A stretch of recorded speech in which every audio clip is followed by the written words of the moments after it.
Yo guys, no, so galing lang natin sa labas. Bale, papakita ko sa inyo kung paano ako magpakain ngayon ng baka, true feeds, tsaka update sa aking mga kambing. So, baby ko kasi gustong dumidi din eh. Oh, ito na. Titimpla na. Ito cattle feeds to, dalawang takal. Uy, tapon. Tubig.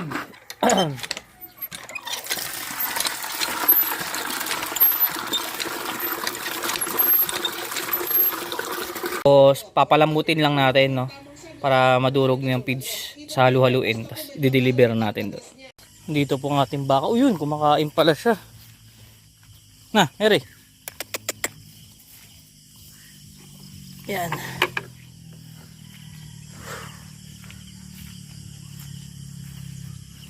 Pinapainom ko siya ng dalawang takal niya ng cattle turbo, tapos sambalding tubig.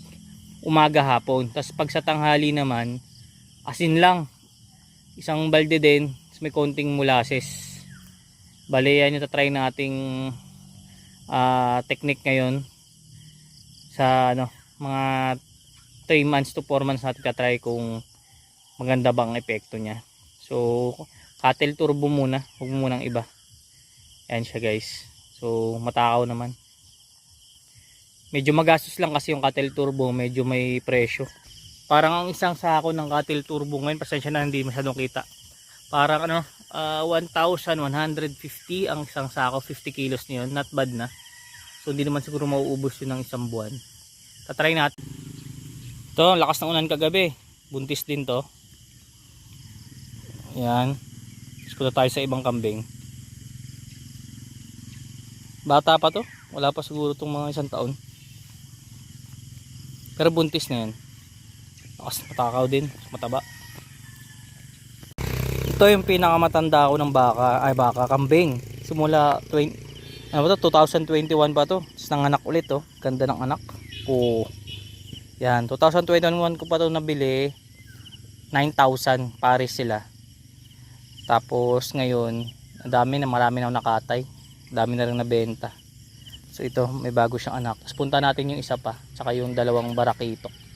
So, andito yung dalawang barakitok namin. Tinali na namin kasi nag-iikot na eh. Daming nangangain sa kapitbahay. So tinali na namin. Ayan. Ito ay mag 4 months pa lang. Ayan siya, no? Ganda. Mataba, kumpleto sa bakuna yan. Ito yung nanay nila. Ayan, napakatakaw ng nanay na niya. Kasi syempre nagpapadede. Alam mo, buntis na naman eh, no? Takaw lang yan, pero hindi ko alam. Malay natin kasi magpo 4 months na to eh. Ito yung isa. Hindi siya nakatali kasi hindi naman siya aalis ng malayo eh. Kasi wala siyang kasama. Ayan. Yan yung ating mga kambing guys.